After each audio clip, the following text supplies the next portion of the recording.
encontro com a cultura espírita. Boa tarde, telespectadores do canal 4 TV Aratu.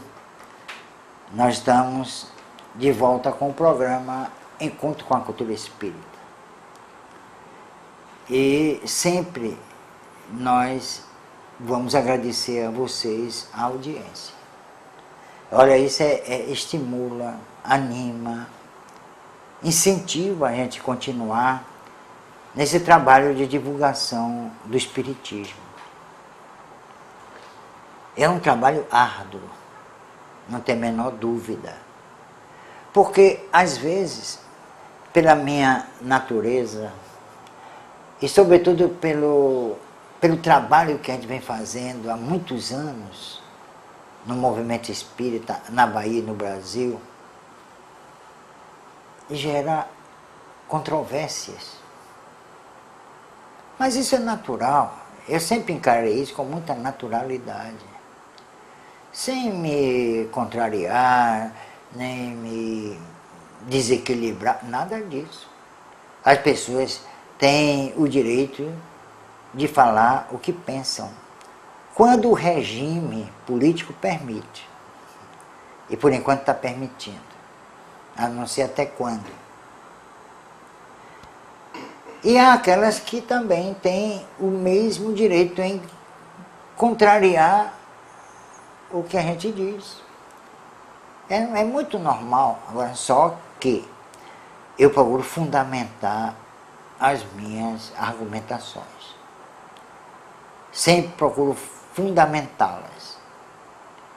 Eu não falo aqui coisas mirabolantes, de maneira nenhuma. Eu não invento nada. E isso foi a experiência que fez com que, a experiência ao longo do tempo, fez com que eu sempre tivesse cuidado em falar em espiritismo, ou falar sobre espiritismo. Eu sempre tive esse cuidado de controlar os meus pensamentos. E, sobretudo, ser fiel à própria doutrina. E, mais ainda, respeitar a inteligência dos telespectadores. Essa foi a minha conduta e será o tempo todo. Eu sempre vou me pautar justamente por isso. Eu sou um espírita racional. Eu sou um pesquisador. Eu não estou aqui para ditar, ou melhor, pregar uma doutrina religiosa, de maneira nenhuma. Porque a gente respeita as ideias das pessoas. Agora, se eu estou aqui pregando uma doutrina científica e filosófica, é diferente. Porque eu estou me baseando em fatos. E as religiões se baseiam em suposições. Por exemplo, um exemplo, os milagres. Se alguém contestar, o que é que vão dizer? Isso aí você não pode dizer nada, porque os milagres são mistérios. E nós não devemos duvidar, nem contestar, nada disso. A gente tem que aceitar sem nenhuma análise. Eu nunca me conformaria a uma coisa dessa. Nunca. Aí é uma questão pessoal. Eu sou uma pessoa que gosta de analisar as coisas. Tem um livro até de Paul Gibier, um dos mestres do espiritismo francês, e escreveu um livro, Análise das Coisas. Ele analisava os fenômenos espíritas, não 2, nem 3, nem 30, nem 40, mas 500 vezes, até chegar a uma conclusão. Análise das Coisas, de Paul Gibier, que é o verdadeiro descobridor do micróbio da raiva. Dizem que foi Pasteur, não sei, mas foi Paul Gibier. Depois ele foi diretor do Instituto de Microbiologia da Universidade de Nova York. E por que ele foi para Nova York? Foi praticamente expulso pela comunidade científica porque admitia a doutrina dos espíritos. Então vejam o preconceito. Vejam como as pessoas que se dedicam à pesquisa espírita sofrem. É claro que eu não estou me comparando ao Dr. Paul Gibier, mas, por coincidência ou não, aconteceu com ele o que vem ao longo dos anos acontecendo comigo.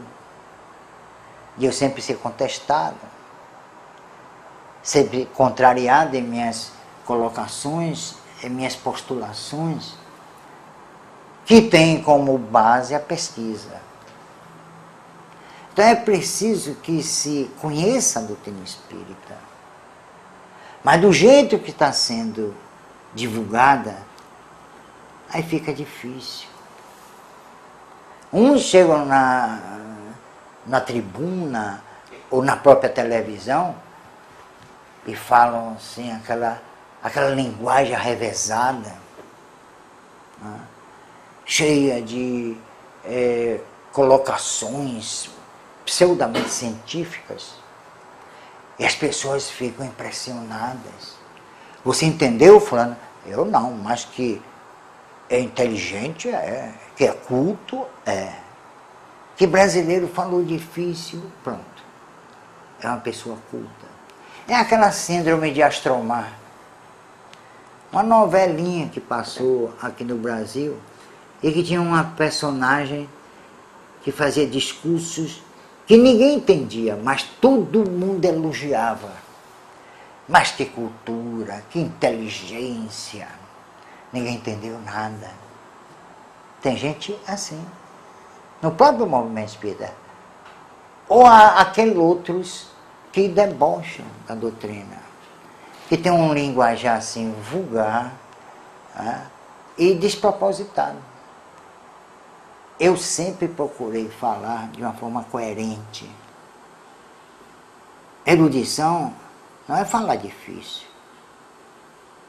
Não é mesmo. Vamos ao nosso intervalo.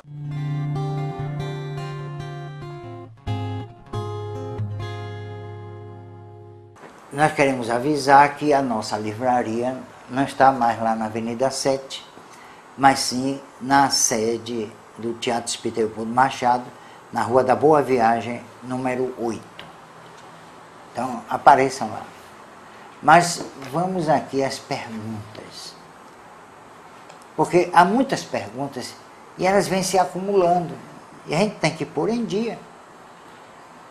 Valorizar o telespectador que está prestigiando o programa, fazendo as suas perguntas.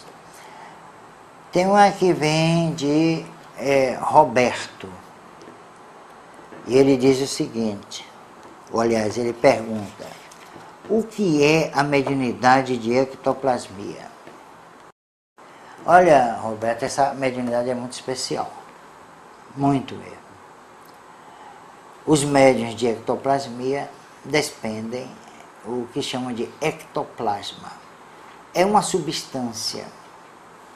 Ela pode ser gasosa, quer dizer, invisível, e se presta para provocar fenômenos, chamados fenômenos de efeitos físicos, como tipologia, quer dizer, batimentos, deslocamento de objetos, ou psicocinesia, etc. Como há também aquele ectoplasma palpável, que sai e todos veem saindo de orifícios, como o nariz, olhos, ouvidos, boca, etc. Então sai até pelos órgãos genitais. E essa energia ectoplasmática, que é parte do organismo da pessoa, que nós já fizemos um exame histológico do ectoplasma, são células vivas, e por isso ninguém deve tocar. O médium espelha essa substância, e essa substância, através dela, os espíritos, chamados espíritos químicos, procedem ao trabalho de materialização de espíritos. Então, nós já fizemos esse tipo de experiência aqui em Salvador, e no século XIX e uma parte considerável do século XX, muitos grandes investigadores do fenômeno já também desenvolveram esse trabalho, como William Crookes, como o próprio Paul Gibier, que eu já falei,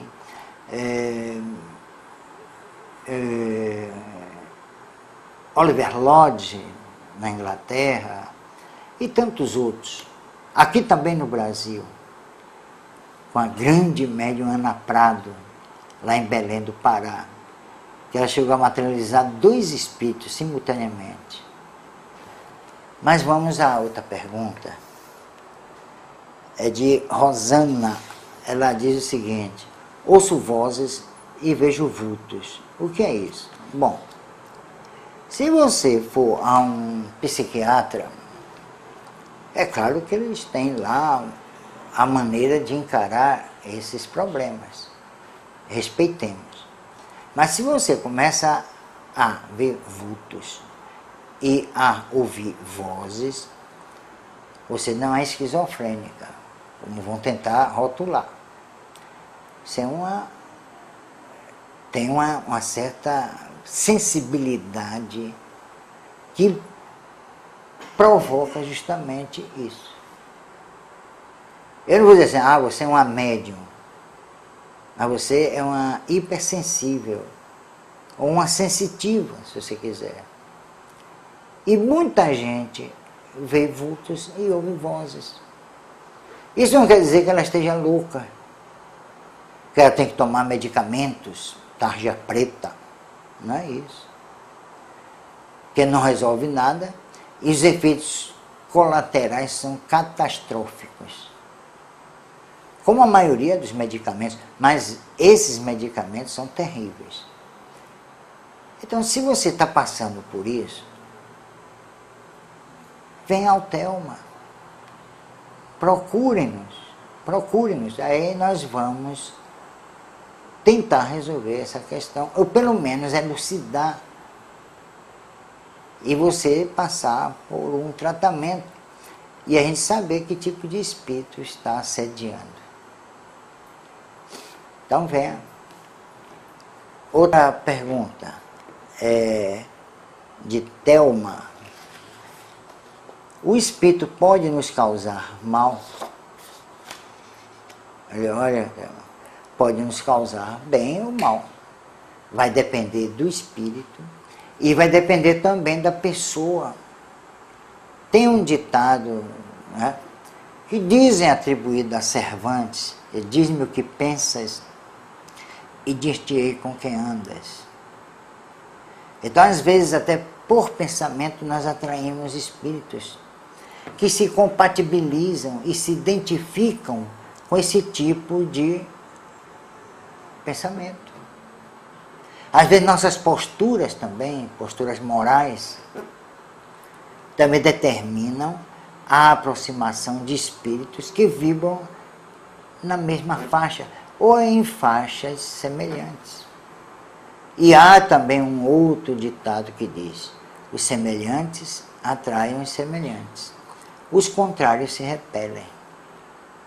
Se o espírito encontra sintonia, se o espírito encontra receptividade, aí pode acontecer, se o espírito for mau, pode acontecer um processo de obsessão. Não tem nada a ver, é um inimigo de vida passada e tal, não é isso. São espíritos oportunistas. Não há vírus oportunistas?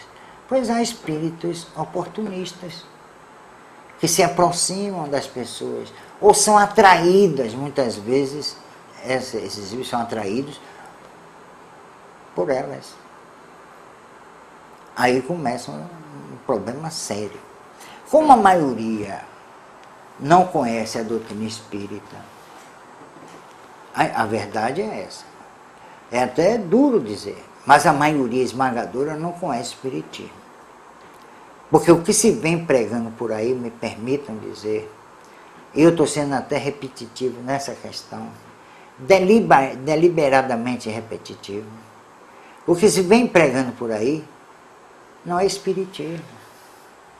São invenções da cabeça das pessoas, dos médiuns, sei lá, não sei. Pensam, pelos seminários espíritas a gente verifica isso, pelos congressos, pouca coisa há sobre espiritismo. Essa é que é a dura realidade. Pouquíssimas coisas dizem respeito ao espiritismo. Parece para esse pessoal que todo mundo já sabe o que é espiritismo. E não sabe. Ainda hoje confunde o espiritismo com práticas fetichistas. É verdade. Tanto que até hoje, na semana passada me perguntaram, queriam fazer uma consulta. E aí me fizeram essa consulta por telefone. E aí a pessoa disse assim, vem cá, eu tenho que levar o quê? Eu tenho que ir de branco, tenho que levar vela, incenso. A semana passada, há pouco tempo, não foi há 10 anos, nem 20 anos. Quer dizer, é a ideia que ainda prevalece. O espiritismo não tem vela, nem tem incenso. Pelo menos lá no Telma não tem, não. Não sei se em outro lugar tem, nem me interessa. Mas vejam a ideia que se faz do espiritismo até hoje. Essa ignorância mostra o quê? A falta de divulgação da doutrina. Não se divulga a doutrina como deveria ser divulgada. Aí cria esse tumulto todo. Uma certa feita, uma senhora me contou um caso interessante. Disse, olha, eu estava no salão de beleza, fui fazer minhas unhas, e aí encontrei uma senhora, uma amiga, que frequentava aqui o Telma. Aí eu a cumprimentei e tal, eu disse, menina, onde é que você anda? Você sumiu lá do Telma. Fiz, agora, minha filha, eu sou junguiana. Então, o que é que tem a ver Jung com espiritismo? Nada. Absolutamente nada. Devia ter. Ele foi médium, usou da psicografia automática, participou de reuniões de efeitos físicos, com Scherenknotz na Alemanha, mas negou tudo isso em nome da sua psicologia. Então não foi correto, ele não foi honesto. Sinto muito dizer isso. Mas vamos ao nosso intervalo e voltamos já já. Voltamos à sua presença com mais uma pergunta. O que são as forças ocultas do candomblé? Elas podem nos causar mal? Olha, essa questão de forças ocultas sempre existiram. Olha, sempre existiu. Desde épocas imemoriais. Há até um caso aqui no Brasil que ficou famoso. Foi a questão do Jânio Quadros, que disse que foi posto para fora do governo pelas forças ocultas. Ele não disse, nem explicou que forças eram essas. Mas que existe força oculta em todo lugar, existe. No caso aqui, vamos chamar de espíritos essas forças ocultas. Os espíritos agem. Tanto que o próprio Jesus disse, o espírito age onde quer. E é isso que acontece. E elas podem fazer o mal? Claro que podem. No nosso meio, no meio espírita, há aquilo que vocês conhecem, né? Ou aquela personagem que vocês conhecem como os obsessores. Mas os obsessores não são, na verdade, nem constituem uma casta. São homens e mulheres desencarnados e que guardam certos rancores, mágoas, ressentimentos dos seus desafetos, e aí voltam e promovem aquilo que nós chamamos de obsessão, que é um assédio. Como há também, e já nos referimos aqui, aquele assédio provocado não por questões emocionais, né, por questões ligadas ao modus vivendi das pessoas, mas por uma identificação de ideias e de valores. Então, minha gente, essas forças ocultas existem e elas fazem o mal. Agora, só há uma coisa interessante a chamar a atenção. É que esses espíritos do candomblé não são forças da natureza. Isso daí é importante frisar, porque tem muita gente que não conhece e acham que são forças da natureza. Não são, não. São seres como todos nós, que viveram e que reencarnam. Porque, pelo que consta, até disposição em contrário, todos fomos criados. Não existem, como querem fazer que acreditemos, não existem espíritos incriados. Existem seres e todos eles foram criados.